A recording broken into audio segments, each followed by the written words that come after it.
तो हेलो दोस्तों, स्वागत है आपका एक नए वीडियो में। तो गाइस, आज हम लोग बात करने वाले हैं क्लास 10th के चैप्टर नंबर 2, जिसका नाम है अम्ल, क्षार एवं लवण की।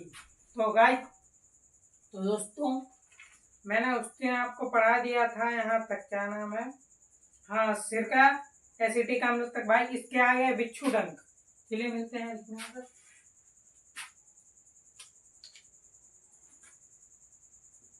हाँ तो सर समझिए, बिच्छू का डंक, बिच्छू के डंक, ये आपका आएगा फैब्रिक अम्ल।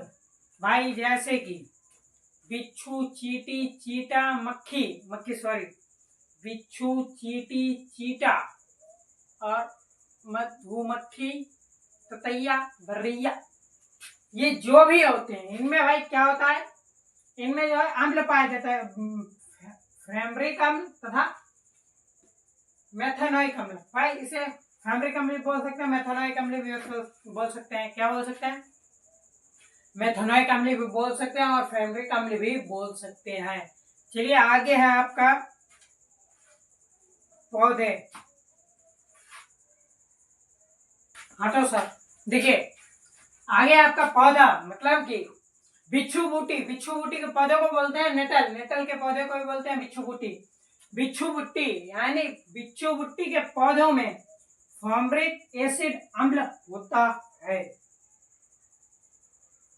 फॉर्मिक एसिड अम्ल होता है जो छूने से दर्दनाक जलन पैदा करता है। भाई यानी पहाड़ी इलाकों में पाया जाता है। क्या? पहाड़ी इलाकों में पाया जाता है। इसे छूने पर बहुत ज्यादा जलन होती है। मान लो ऐसे टच हो गए तो आपके बहुत दर्दनाक जलन होने लगी। मगर जैसे कि अपने यहाँ जो है धनिया होता है, धनिया, भाई क्या होता है धनिया, सुनिएगा, धनिया होता है, धनिया की पत्ती हम लोग खाते हैं। इसके जो है नेटल के पौधे को लगाते हैं। जैसे कि आपका कहीं दर्द हो रहा है हड्डियों में या कहीं भी, तो यहाँ पर लगा के इसको सही हो जाता है। भाई मेरे को पता नहीं है, बट जो मैंने पढ़ा वही मैं आपको बता रहा हूँ। आगे है आपका दूध दही। दूध से दही बनने का प्रोसेस। हाँ तो भाई देख लीजिए,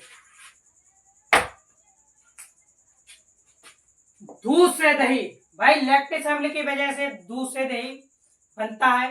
क्या होता है? दूध से दही क्यों बनता है? लैक्टिस अम्ल की वजह से। सुनिए, लैक्टिस अम्ल की वजह से दूध से दही बनता है। इसके फायदे क्या होते हैं भाई? सुनिएगा फायदे। इसके फायदे, पाचन तंत्र को बेहतर बनाता है। भाई दूध दही दवा खाओ, पाचन तंत्र भी सही रहेगा आपका। दूसरा है हड्डियों और दांतों को मजबूत बनाता है। हड्डियां और दांत भाई मजबूत रहेंगे आपके। और तीसरा है त्वचा और बालों के लिए। भाई स्किन बहुत ही ज्यादा ग्लो करेगी। क्या है? स्किन बहुत ही ज्यादा ग्लो करेगी और बालों के लिए फायदेमंद है भाई। अच्छा चलिए, और बताए आप जो है क्या, आपको दूध खाली खा लेना चाहिए या दही ज्यादा? भाई जब आप दूध को पीते हैं तो अंदर जाके बनता दही ही है, तो इससे बेटर है कि आप दही ही खा लें। क्या खा लें? भाई दही ही खा लें। और आपका इसी की वजह से एक बन जाएगा। दूध से दही बनने का कौन सी प्रक्रिया है?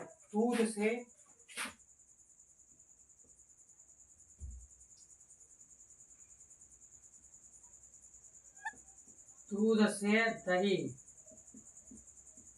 बनना कौन सी प्रक्रिया? दूध से दही बनना कौन सी प्रक्रिया है भाई? किण्वन,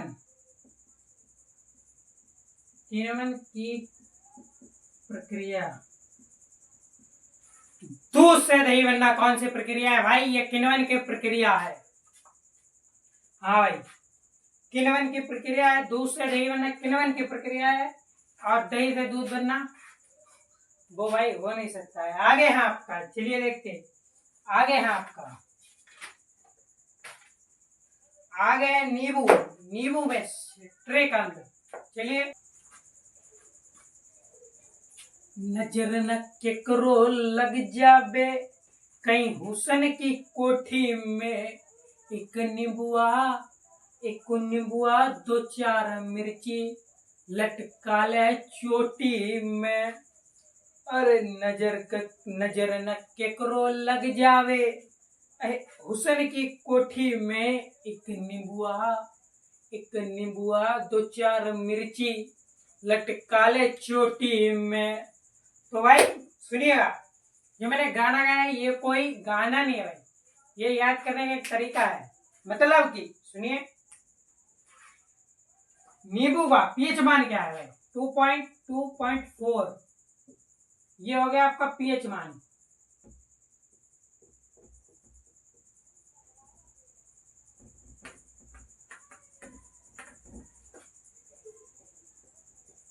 पीएच मान 2.4 भाई। एक नींबुआ, दो चार मिर्ची, लटकाले चोटी में। भाई इसे कहते हैं पैथेनेसल of hydrogen.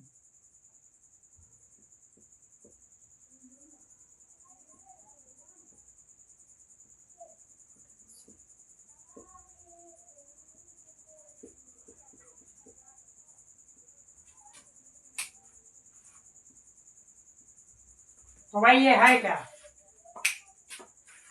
Potential of hydrogen. ये है भाई मतलब हाइड्रोजन की क्षमता।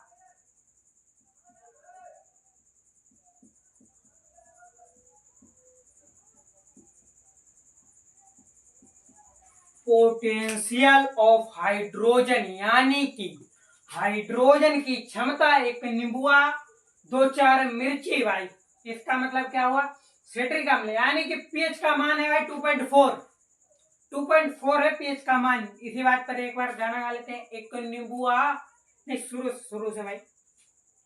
अरे नजर न के को लग जावे कहीं हुसन की कोठी में। एक नींबुआ, दो चार मिर्ची, लटकाले चोटी में। अब भाई आपका टमाटर। हाँ तो भाई सुनिएगा, आपका आ गया है वाह टमाटर बड़े मजेदार। आह टमाटर बड़े मजेदार, वाह टमाटर बड़े मजेदार। भाई ये सब के चक्कर में ना पड़िएगा। आगे है आपका भाई टमाटर में कौन सा अम्ल पाया जाता है? टमाटर में अम्ल पाया जाता है आपका ऑक्लेजिक। मतलब कि ऑक्लेजिक। आप लौंडे सोचेंगे भाई टमाटर में भी अम्ल पाया जाता है। हाँ भाई, टमाटर में अम्ल पाया जाता है ऑक्लेजिक। और फिर आपको पता चींटी में भाई कौन सा? चींटी के टंक में कौन सा अम्ल पाया जाता है भैया? तो इसमें सुनिए आप, फैब्रिक अम्ल तथा मेथनोइक अम्ल, जो आपको पहले बताया था किसमें पाया जाता है मेथनोइक अम्ल। हाँ भाई ये बिच्छू के डंक में। हाँ भाई बिच्छू के डंक में भी यही पाया जाता है मेथनोइक अम्ल तथा फैब्रिक अम्ल। क्योंकि आगे है आपका।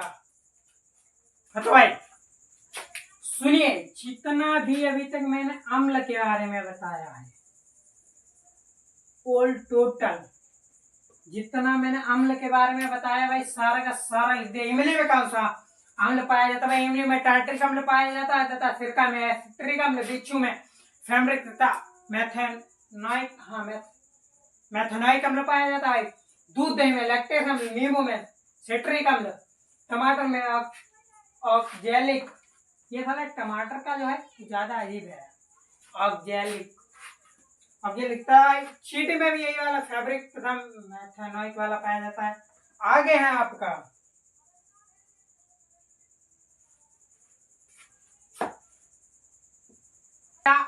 है आगे का क्वेश्चन है ये, शांत अम्ल तथा तनु अम्ल।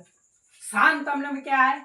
जिसमें अम्ल अधिक होता है और जल कम होता है वह शांत अम्ल कहलाता है। तनु अम्ल में भाई उसका उल्टा है, जिसमें अम्ल ज्यादा होता है, नहीं सॉरी, जिसमें अम्ल कम मात्रा में होता है और पानी अधिक मात्रा में होता है, तो वो तनु अम्ल कहलाता है। जैसे कि आपने कभी अगर मान लो नींबू पानी बनाया, तो नींबू तो आप थोड़ा सा ही निचोड़ोगे और पानी आप थोड़ा ज्यादा लोगे, तो वो कौन सा अम्ल बनेगा भाई? शांत अम्ल बोलेंगे या तनु अम्ल? क्यों भाई? वो तनु अम्ल बनेगा, क्योंकि उसमें आपका पानी ज्यादा है। क्या ज्यादा है? पानी भाई उसमें ज्यादा रहेगा, इसलिए वो तनु अम्ल बनेगा। और जैसे आप पैक बनाते हैं, पैक क्वार्टर, समझ रहे होंगे आप क्योंकि आप समझदार हैं। रोते हुए बच्चे के लिए गुब्बारा काफी है, समझने वाले के लिए इशारा काफी है। तो आप क्वार्टर को समझ ही रहे होंगे क्या होता है क्वार्टर। तो भाई क्वार्टर जब आप, मैंने देखा है बहुत से लोग बिल्कुल थोड़ा सा पानी मिलाते हैं और बाकी आधा क्वार्टर बना लिया, तो भाई उसे शांत अम्ल में लें, क्योंकि उसमें जो है ना अम्ल नहीं, अम्ल तो खट्टी चीज हो गई, बट क्वार्टर मैंने आपको समझाने के लिए बोला। और उसमें जो है वो क्वार्टर ज्यादा ले लेंगे, पानी थोड़ा आएंगे, तो वो कौन से अम्ल में जाएगा, तो भाई शांत अम्ल में जाएंगे। जैसे कि इसके उदाहरण समझ लीजिए, तनु अम्ल जिसके अम्ल में कम मात्रा और जल अधिक होता है तो वह तनु अम्ल कहलाता है। क्या है भाई, तनु अम्ल क्या कहलाता है, जिसमें कि अम्ल की मात्रा कम हो और जल की मात्रा अधिक हो तो वह तनु अम्ल कहलाता है।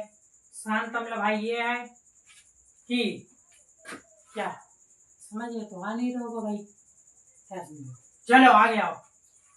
क्षारक यानी कि बेस, क्षारक यानी कि बेस, यह स्वाद में कड़वा होता है भाई। क्षारक यानी कि साबुन की बात हो रही है यहाँ पर। आप कभी साबुन को देखिएगा चख करके, हाल चख में गया, तो कभी साबुन को चख के देखिएगा, पता क्यों, वो कड़वा लगेगा। ये लाल लिप्टस पत्र को नीले में बदल सकता है भाई, लाल लिप्टस पत्र को नीले में बदल देता है। तो भाई ये इसे कहेंगे हम छालनी, छालनी। अब कुछ लोग सोच रहे हैं छालने की जगह पे यार सालनी क्यों नहीं है, क्या समझे, सालनी इसलिए नहीं है क्योंकि छा से हो गया आपका छाल, ला से हो गया लाल और नी से हो गया नीला, इसलिए इसका नाम रखा गया है छालनी। अगर कर देते सालनी तो वो यार छाप बनी पाता, तो वो सा यार मैटर गड़बड़ हो जाता पूरा। और तीसरा आपका यह जलीय विलयन में OH माइनस आयन देता है भाई, क्या देता है, ON-1, जिसमें कि अम्ल ACIP में ये जलीय विलयन में H प्लस आयन देता था भाई, H प्लस आयन देता था, वही इसमें ये जलीय विलयन में OH ion OH minus ion देता है, जिसे हम लोग बोलेंगे हाइड्रोक्साइड आयन। क्या बोलेंगे,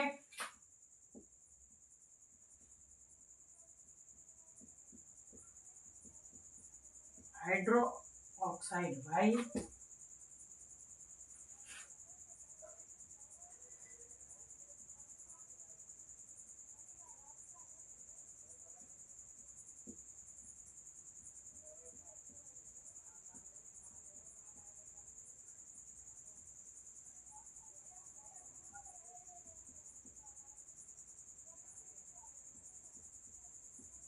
क्या बोलेंगे भाई, हाइड्रो ऑक्साइड आयन।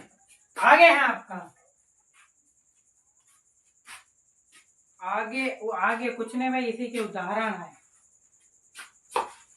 उदाहरण आपको नीचे वाला आपने देख ही लिया था, आपका क्या था, तो भैया उदाहरण में है आपका जैसे कि NaOH KOH NH+ON, ये चाहे भाई। तो पहला आपका हो गया सोडियम, सोडियम हाइड्रोजन, दूसरा है आपका पोटेशियम, तीसरा है अमीनियम। क्षार है क्या, जल में घुलनशील क्षार को क्षार कहते हैं, जो जल में घुल जाए उसे क्षारक कहते हैं या क्षार कहते हैं भाई, उसे क्षारक या क्षार कहते हैं।